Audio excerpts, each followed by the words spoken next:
அப்போ முன்னோர்கள் எல்லாம் அந்த காலத்தில் எப்படியெல்லாம் கொஞ்சம் கொஞ்சம் வாழ்ந்துக்கிறாங்கிறத நீங்கள் இந்த குழுவில் நிறைய விஷயங்கள் தெரிஞ்சுக்கிட்டு இருக்கிறீங்கன்னு எனக்கு ஒரு நம்பிக்கை. அப்படித்தானுங்களா?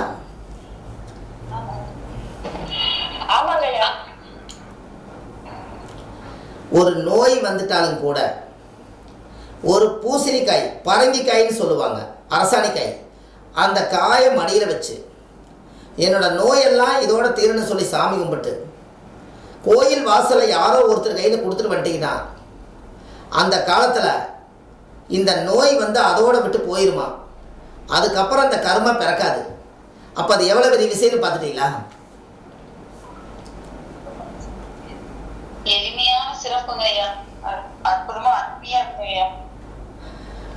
ஏன்னா புள்ளை ஒரு அடி பூசணிக்காய் ஒரு அடியாமா. புள்ளையவே தூக்கி கொடுத்த மாதிரி தான் பூசணிக்காயுடைய அமைப்பு. புரியுதா உங்களுக்கு?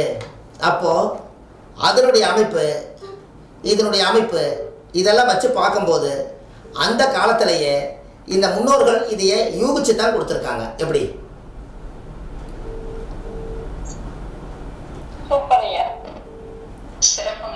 அதாவது புள்ளை அந்த காலத்தில் ஸ்கேனிங் கிடையாது. அந்த காலத்தில் ஸ்கேனிங் கிடையாது. அப்போது ஸ்கேனிங் இல்லாத காலத்தில் ஒரு விஷயத்தை செஞ்சுருக்காங்க. என்ன விஷயத்தை செஞ்சுருக்காங்கன்னு உங்களுக்கு தெரியுமா? புள்ளைய அடித்தா என்ன நடக்குன்னு சொல்கிறதுக்காக ஒரு பெரிய குச்சி எடுத்து ஒரு 5-6 அடி அடித்து போட்டாங்க. ஒரு பெரிய குச்சி எடுத்து ஒரு 5-6 அடி அடித்து போட்டாங்க. 5-6 அடி அடித்ததுக்கப்புறம் அதே போல் பூசணிக்காயும் ஒரு 5-6 அடி அடிச்சிருக்காங்க. ஒரு வாரம் கிளம்பிச்சு பூசணிக்காயை அறுத்து பார்த்துருக்காங்க. அந்த பூசணிக்காயுடைய காயில் கந்தி கடந்திருக்குது. இப்போ கந்தி கடந்தோடனே அந்த பிள்ளை போய் பார்த்துருக்காங்க. நாம் இந்த 5 அடி அடித்ததுக்கு இந்த பூசணிக்காயே இப்படி கந்தி கிடக்குதே, அப்போ நம்ம பிள்ளைய அடித்தோமே அதோட உடம்பு உள்ள கறி வந்து உள்ளுக்குள்ளே கந்தித்தானே கிடக்குன்னு சொல்லி அதுக்கப்புறம் ஆஸ்பத்திரி கூட்டிகிட்டு போய் மருந்து போட்டுருக்குறாங்க. அதை பிள்ளை ஒரு அடி பூசணிக்காய் ஒரு அடி. எப்படி?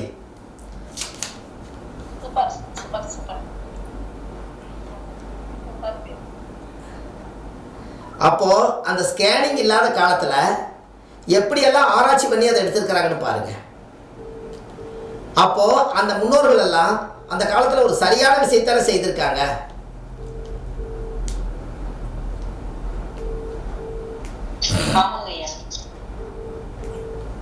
உங்களுக்கு ஒன்று தெரியுமா? அந்த காலத்தில் திருடனை எப்படி கண்டுபிடிப்பாங்கன்னு உங்களுக்கு தெரியுமா? உங்களுக்கு அந்த ரகசியம் வேணுமா? சொல்லியிருக்கிறேன் உங்களுக்கு.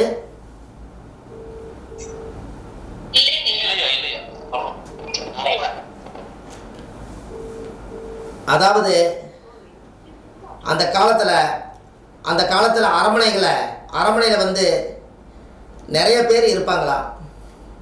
அந்த அரண்மனை நிறைய இருக்கும்போது அட்டியிலோ ஏதோ ஒரு நகையை காணாமல் போயிருமா. அப்போ காணாமல் போயிருச்சுன்னா அப்போ அந்த காலத்தில் முன்னோர்கள் என்ன பண்ணுவாங்கன்னா எல்லாத்தையும் கண்டுபிடிக்கிறதுக்காக யாரையும் சந்தேகப்பட முடியாது. அப்போ சந்தேகப்பட முடியாதனால என்ன ஆயிருன்னு கேட்டிங்கன்னா ஒரு பெருங்காயத்தை அரைச்சி விநாயகர் மேலே கொண்டு போய் ஒரு விநாயகர் எடுத்து கொண்டு போய் மறைச்சி வச்சு அந்த விநாயகர் மேலே கொண்டு போய் பெருங்காயத்தை அரைச்சி ஒரு துவையிலாட கொண்டு போய் வச்சுருவாங்களாம், ஒரு சட்னி மாதிரி. யாரெல்லாம் போய் அந்த காலத்தில் நகையை போய் திருடலையோ, நகை யார் திருடலையோ அவங்க போய் நீ திருடலைன்னா நீ சத்தியம் பண்ணாதான் உன்னை நம்புவேன்னு சொல்லுவாங்களா. அப்போ திருடாதவன் என்ன பண்ணுவான்னா போய் நீ விநாயகர் மேலே போய் சத்தியம் பண்ணிட்டு வாம்பானா. அப்போ இவன் என்ன பண்ணுவான்? விநாயகர் மேலே போய் சத்தியம் பண்ணுவான். விநாயகர் மேலே சத்தியம் பண்ணியாச்சுன்னா உடனே அந்த பக்கம் வருவாங்க. அந்த பக்கம் வந்த உடனே கையை மோந்து பார்ப்பாங்க. கையை மோந்து பார்த்தா சத்தியம் பண்ணின பெருங்காய வாடை அவன் கையில் அடிக்கும். அப்போ இவன் உண்மையாலுமே சத்தியம் பண்ணிக்கிறான், இவன் திருடலை. அப்போ விட்டுருவாங்க. இப்படியே ஒரு 50 பேர் கொண்டு போய் சத்தியம் பண்ணுவாங்க. பெருங்காய வாடை அடிச்சதுன்னா திருடுதேன்னு விட்டுருவாங்க. அதில் ஒருத்தர் திருடனவன் மட்டும் போனான்னா சத்தியம் பண்ணுற மாதிரி போய் சத்தியம் பண்ணாமல் வந்துடுவான். அவன் கையில் பெருங்காய வாடை அடிக்காது. அப்போ இவன் வந்து பயப்படுறான்னு சொல்லி இவன் தான் திருடிக்கிறான், சாமிக்கு பயந்துட்டான்னு சொல்லி கையோடு பிடிச்சி எங்கடா நகை வச்சுக்கன்னு பிடிச்சி போடுவாங்க. எப்படி?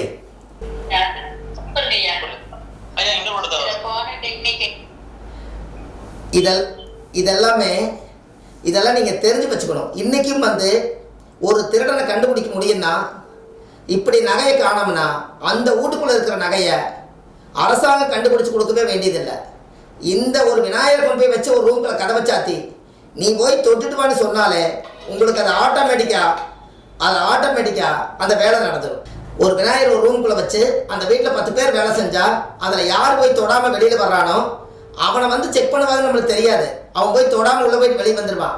வந்தோடனே பிடிச்சி போடலாம். எப்படி உங்களுக்கு அந்த காலத்தில் இன்றைக்காவது வந்து பெரிய பீர்வாவில் பூட்டி பத்திர டாக்குமெண்ட்டு நகை நட்டு எல்லாம் வச்சு போட்டு ஊர் செவிக்கு போகிறீங்க. அன்றைக்கி இந்த ஓலை குடிசுக்குள்ளே வச்சு காப்பாற்றிருக்காங்க. இந்த ஓலை குடிசுக்குள்ளே போய் அவங்க அந்த காலத்தில் ஓலை குடிசையில் போய் வச்சுருந்துக்கிறாங்க. எப்படி திருடன் கட்டுறது தப்பிச்சாங்கன்னு உங்களுக்கு தெரியுமா அந்த ரகசியம்? எப்படிங்க? அந்த ஓலையில் பார்த்தீங்கன்னா மூங்கில் இருக்கும். இந்த மூங்கிலுக்குள்ளே பார்த்தீங்கன்னா வவ்வால் போய் குடியிருக்கு. அந்த காலத்து வீட்டில் பார்த்துருக்கீங்களா? அந்த வவ்வால் குடி இருக்கிற இடத்துல போய் ஒரு குத்தூசி விட்டு இடிச்சாங்கன்னா ஒரு கணுவு உடஞ்சி ஃபுல்லாக அது வரைக்கும் நீளமாக போகும். நகை நட்டு எல்லாமே ஒரு துணியில் சுற்றி அதுக்கு மேலே மழைக்காயத்தில் போட்டு சுற்றி ஊருக்கு போகும்போது அந்த வவ்வால் உள்ள ஊதுற இடத்துல அந்த மூங்கில வச்சு சாமி மேலே ஊற்றுன விளக்கெண்ணெயெல்லாம் எண்ணெயெல்லாம் ஊற்றுன அழுக்கு இருக்கும். அதை போய் கத்தியில் சுரண்டிட்டு வந்து அந்த மூங்கில வச்சு அப்பி விட்டு போட்டு போயிடுவாங்க. திருட இன்றைக்கி தான் ஊருக்கு போய்க்கிறாங்கன்னு நேராக வீட்டுக்குள்ளே கதை உடச்சிட்டு உள்ளே போய் பார்ப்பான். 4 முடாவை தூக்கி பார்ப்பான். ஒன்றும் இருக்காது. போட்டு உடச்சி போட்டு அவன் திருட வெளியில் போயிடுவான். நகை வெளியே இருக்கும். திருட உள்ளே இருப்பான். எப்படி? அப்போ கடைசியில் சாமியோட அழுக்கு வந்து சாமியே காப்பாற்றுற மாதிரி ஆயிடுச்சு. அப்போ அந்த காலத்தில் எப்படியெல்லாம் வாழ்ந்துருக்காங்கன்னு பாருங்க. இதெல்லாம் நம்ம நினச்சி பார்க்கும்போது சரியான விஷயமா இல்லையா? சொல்லுங்க. என்னங்க? சரியான விஷயம். தெளிவான துல்லியமான செயலா இருக்கு. ஆமா. அதனாலதான் உங்க வீட்டில் மூங்கில் செடி வளர்த்துனீங்கன்னா காசு வரும். மூங்கில் செடி வளர்த்துறவங்க வீட்டில் காசு வரும். என்ன காரணம்? இப்போ பாருங்க, ஏதாவது ஹோட்டலில் பாருங்க, இந்த சைனாக்காரர்களாட்ட மூங்கில் செடி வச்சுருப்பாங்க. பெரிய பெரிய ஹோட்டல்லாம் பார்த்தா மூங்கிலை கட் பண்ணி அந்த மூங்கில் செடியை அழகுபடுத்தி அழகாக வச்சுருப்பாங்க. அங்கே 4 ஆடிக்கார் 4 பென்ஸ்கார் வந்து சாப்பிட்டு போவாங்க காசு போட்டு. அது காரணம் என்னென்னா, மூங்கிலுக்கு மட்டும் பணத்தை ஈர்க்கக்கூடிய சக்தி மூங்கிலுக்கு உண்டு. அதனால தான் சைனாவில் மூங்கிலை ஹோட்டலில் நிறையா வச்சுருப்பாங்க. இதுதான் ரகசியம், பரிகாரம். புரியுதா உங்களுக்கு? அந்த மூங்கிலோட பவர் அது யாருக்குமே தெரியாது. அந்த மூங்கிலுடைய சக்தி தான் ஒரு ரொம்ப ஈர்ப்பு சக்தி. அது வந்து ஒரு மனிதனை வந்து பணக்காரன் ஆக்கிறதும் அதுதான். கடைசியில் பாடையில் கொண்டு போய் சேர்த்துறதும் அந்த மூங்கில் தான். ஜனனத்திலேருந்து மரணம் வரைக்கும் மூங்கில் தான் பவர், ஈர்ப்பு சக்தி. கரெக்டா இல்லையா?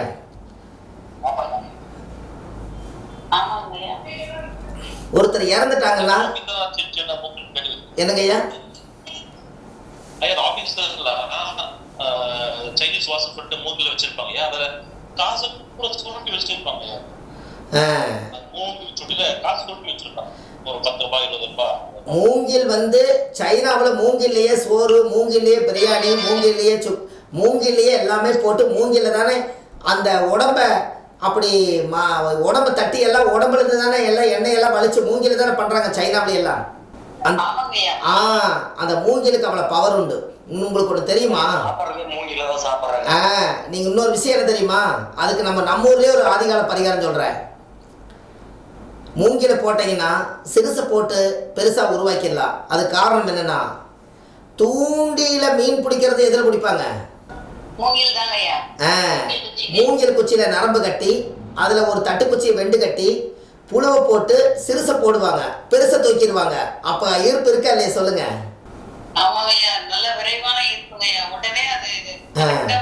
அது மீன் எங்கேயோ இருக்கு. அந்த புழுவோட வாசம் தண்ணிக்குள்ள எப்படி தெரியும்னே தெரியல. ஆனா புழுவை வந்து அப்படி ஒரு எவ்வளவு பெரிய மீனும் எங்கிருந்தும் அது அங்க வந்து டக்குன்னு கடிக்கும் போது தூக்கிடுறாங்க.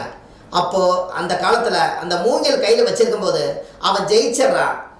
அவன் வீட்டுக்கு வந்து முளகரைச்சி வை, நம்பிக்கையோட மீன் கொண்டு வர, தென்பட்டால் கொண்டு வருகிறேங்கிற பேச்சே கிடையாது. மிளகு அரைச்சி வையின்னு சொல்லிட்டு தான் தூண்டி எடுத்துட்டு போறான். 1 கிலோ மீனாவது பிடிச்சிட்டு வந்துடுறாங்களா இல்லையா சொல்லுங்கள்? ஆமாங்க ஐயா. இன்னும் சொல்ல போனால் மீன் பிடிச்சிட்டு வந்தோடனே அவங்க டெய்லி தொழிலே மீன் பிடிக்கிறதா இருந்தாலும் கூட அந்த காசு வருங்கிறது காரணமே அந்த தூண்டி போட்டோன்னே மீனை பிடிச்சோடனே ரோட்டில் விற்றுட்டு வரக்கு முன்னாடி மீனை பார்த்தாலே அழகாக இருக்குது, யாரோ ஒருத்தர் வாங்கிடுவாங்க, காசு ஆயிரும். அப்போ மீன் அப்போ மூங்கிலுக்கு காசு வருமா வராதா? வருங்க ஐயா. இதுதான் இதனுடைய ரகசியம். அப்போ இதனுடைய சமாச்சாரங்கள், அதனுடைய அமைப்பு இதெல்லாம் வச்சு பார்க்கும்போது அப்போ மூங்கில் செடி நீங்கள் சாதாரணமாக அந்த இப்போ ஒரு ஜெல் மூங்கிலும் கூட ஒன்று இருக்கே, அது கூட உங்களுடைய வாசலில் உங்கள் டேபிளில் வச்சுக்கோங்களேன். கரெக்டுங்களா? அது ஒரு ரெட் கலர் ரிப்பன்ல கட்டி அந்த செகப்பும் பச்சையும் கலந்தாப்புல ஒரு காம்பினேஷன்ல அடுக்கடுக்கா வந்து வச்சு கொடுப்பாங்க ஐயா. ஆமாம், நீங்கள் எல்லாமே நவகிரகத்தை இயக்கக்கூடிய சக்தி உங்களுக்கு எல்லாமே இருக்கும். நான் என்ன பண்ணிக்கிறேன்னா நவகிரகத்தை தகடுல ஒரு தகடு ஒன்று வாங்கி என்ற ஜாதகத்தை வரைஞ்சி டேட் ஆஃப் பர்த் டைம் எல்லாம் வரைஞ்சி ஒரு நல்ல காப்பர் தகட்டில் ஒரு பெரிய ஒரு மண் பானை, ஒரு மீன் குழம்பு வைக்கிற மாதிரி ஒரு மண்ணில் ஒரு சட்டி வடச்சட்டி மாதிரி வாங்கி இந்த தகடை நம்ம ஜாதகத்தை அதில் வச்சு அதுக்கு மேலே லைட்டாக செம்மண்ணை போட்டு அதுக்கு மேலே நான் 9 நவதானியத்தை போட்டு இவ்வளோ வெறுசு வளர்த்தி வச்சுருக்கேன். அப்போ நவகிரகம் கீழே வேலை செய்யுது, ஜாதகம் வேலை செய்து, மேலே வந்து முளைப்பாறை வளருது. எப்படி சிறப்பான வளர்ச்சிங்க ஐயா. இது எல்லாமே மக்களுக்கு எளிமையாக இருக்கும். நம்ம ஜாதகம் நவதானியத்து மேலே வளருது. அப்போ நவதானியத்துக்கு ஏன் வளருதுன்னா இயற்கை வந்து நவதானியத்தை வளர்த்துது, அதோட சக்தி மண்ணில் இருக்குது. இந்த மண்ணோட சக்தி நம்ம ஜாதகத்துக்கு வருது. அப்போ இதுதான் நம்மளுடைய இந்த தாந்திரிகங்கள். அப்போ இது எல்லாம் நம்ம கரெக்டாக பண்ணணும் அல்லவா? அந்த காலத்தில் பெரிய ராஜாவே வந்து, மிகப்பெரிய ராஜா வந்து பீடத்துக்குள்ளே கொண்டு போய் ஸ்ரீசக்கரங்கிற மாதிரி எல்லாம் பீடத்தில் வைக்கும்போது கரெக்டாக கொண்டு போய் அவர் ஜாதகத்தை சேர்ந்து உள்ள வச்சு அஷ்டபந்தன மருந்து சாத்தி பிரதிஷ்டை பண்ணிட்டாங்க. எத்தனாயிரம் வருஷம் அர்ச்சனை பூஜை பண்ணாலும் அவர் ஜாதகத்துக்கு உள்ள பூஜை நடந்துகிட்டு இருக்குது. அதனால தான் ராஜவம்சம் வந்து இன்னைக்கு பேர் சொல்லிட்டு இருக்கிறதுக்கு காரணம். எப்படி சிறப்பான பூஜைங்க ஐயா. நித்தியமா நடந்துகிட்டே இருக்குங்க ஐயா. அவங்க வந்தாலும் வராட்டியும் அருமையான ஒரு முறைக்கு. அப்போ நீங்க எதுக்குள்ள எல்லாம் உங்க ஜாதகத்தை ஒன்றும் வேண்டாம், உங்க ஜாதகத்தை ஒரு விசிட்டிங் கார்டு அடிச்சு, உங்களுடைய ஜாதகத்தை விசிட்டிங் கார்டு அடிச்சு உங்கள் கிரகத்தை போட்டு யாருக்கிட்டையும் சொல்லாதீங்க. உங்கள் கிரகத்தை ஒரு விசிட்டிங் கார்டில் அடிச்சிருங்க. விசிட்டிங் கார்டில் ஒரு பக்கம் ராசி கட்டம் போட்டு கிரகத்தை அடிச்சுட்டு ஒரு பக்கம் உங்கள் அட்ரஸை போட்டு அவர் கையில் இதானுங்க என் அட்ரஸு, எப்போ வந்தாலும் எனக்கு ஃபோன் பண்ணிட்டு வாங்கன்னு சொல்லுங்கள். இவர் என்ன பண்ணுவாருன்னா சோப்பில் வாங்கி வைப்பார், இப்படி திரும்பி பார்ப்பார், இப்படி பார்ப்பார், கிரகத்தை பார்ப்பார். ராமர் ஜாதகம் மாட்டேன் ஏதோ ஒரு கட்டத்தில் ஏதோ கிரகம் போட்டுக்கிறாங்கன்னு 1000 பேர் அந்த ஜாதகத்தை பார்க்கும்போது அதில் உண்மையான புண்ணியமானவங்க ஒருத்தர் உங்கள் ஜாதகத்தை பார்க்கறதுல அந்த ஜாதகத்துக்கு ஒரு பவர் வந்துரு. அதை வந்து நீங்கள் பெரிய ஆள் ஆகிருப்பீங்க. எப்படி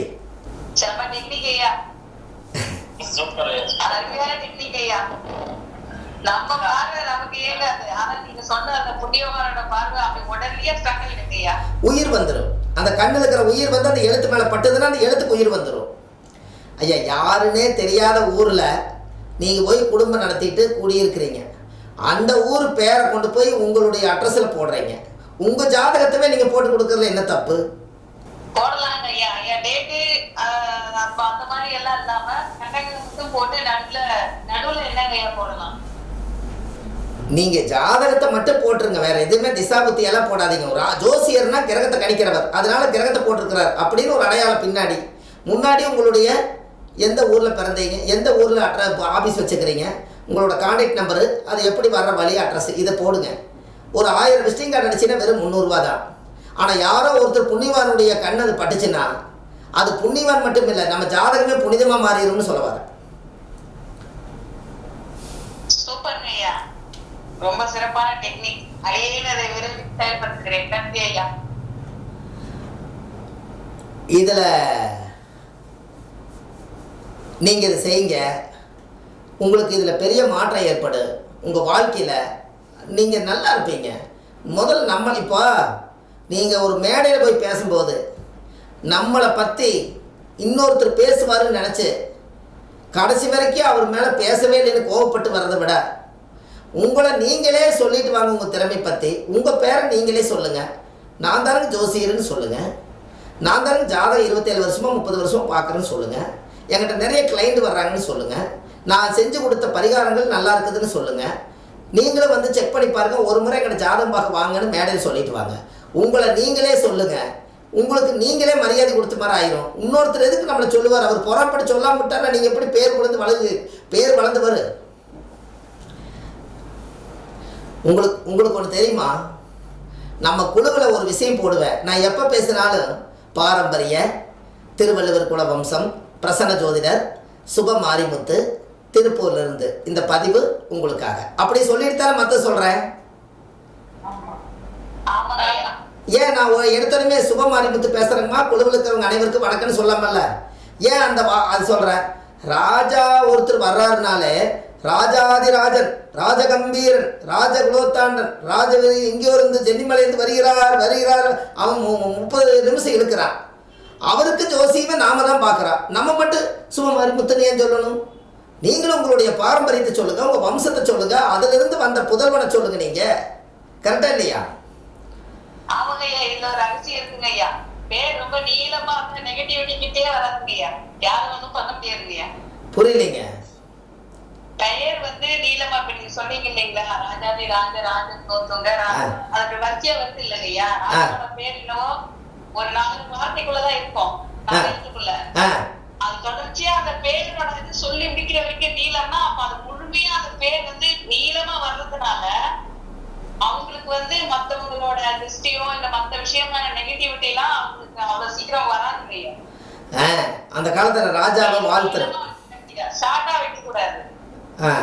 அந்த காலத்துல ராஜாவை நல்லா வாழ்த்தி அப்புறம்தான் அவர் வந்து வருகிறாருன்னு சொல்லணும். அதுக்குன்னே ஒரு ஆளுக்கு ட்ரைனிங் கொடுத்து வச்சிருப்பாங்க. அதுபோல் நீங்கள் நாளைக்கு ஜோதிடம்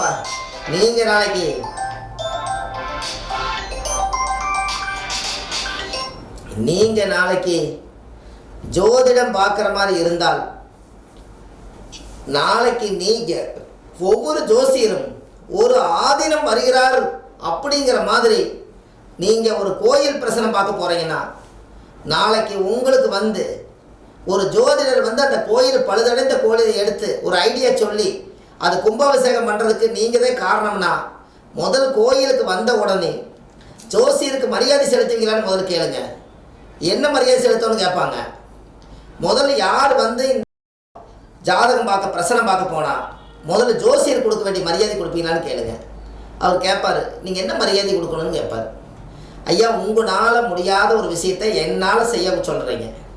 அப்போ நாங்கள்லாம் நவகிரகத்தினுடைய தூதர்கள்.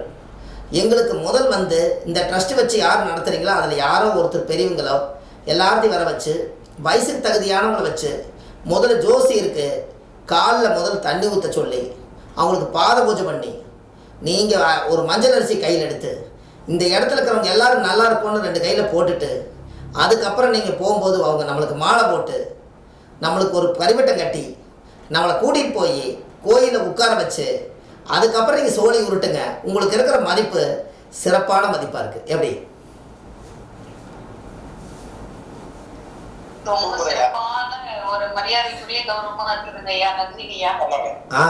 நாம் சாதாரண விஷயம், நம்ம சாதாரண கிடையாதுங்க. நாம தான் சாதகத்தை உருவாக்குறோம், நாம தான் ஜாதகத்தை கணிக்கிறோம். ஒரு குழந்தை பிறந்தா ஒரு வெள்ளை பேப்பர் எடுத்து நிகழும் சுப நமஸ்து மங்களகரமான தூய தமிழ் வருஷ மாதம் தேதி கிழமை திதி நட்சத்திரம் யோகம் கரணமெல்லாம் எழுதி ஒரு ராசி கட்டம் போட்டு அதில் கிரகம் அடைச்சு அதுக்கு மகாதிசை பிரித்து திசாபுத்தி எல்லாம் பிரித்து நம்ம ஜாதகத்தை அமைச்சு இன்னன்னாருக்கு இந்த குழந்தை பிறந்ததுனால இந்த ஜாதகர் பிறந்து இந்த வாரிசுனால இன்னாரும் நல்லா இருப்பீங்கன்னு சொல்லி நீங்கள் தான் ஜாதகத்தினுடைய அந்த குழந்தையோட ஜாதகத்தை உருவாக்குறீங்க. அப்போ கடவுளுக்கு அடுத்தது நீங்கள் தான் உருவாக்குறீங்க. அப்போ கடவுளுக்கு அடுத்த உருவாக்குனவரை ஏனோ தானோன்னு நினைக்கிற இடத்துக்கு நீங்கள் போகக்கூடாது. எப்படி? பெரிய உண்மையா?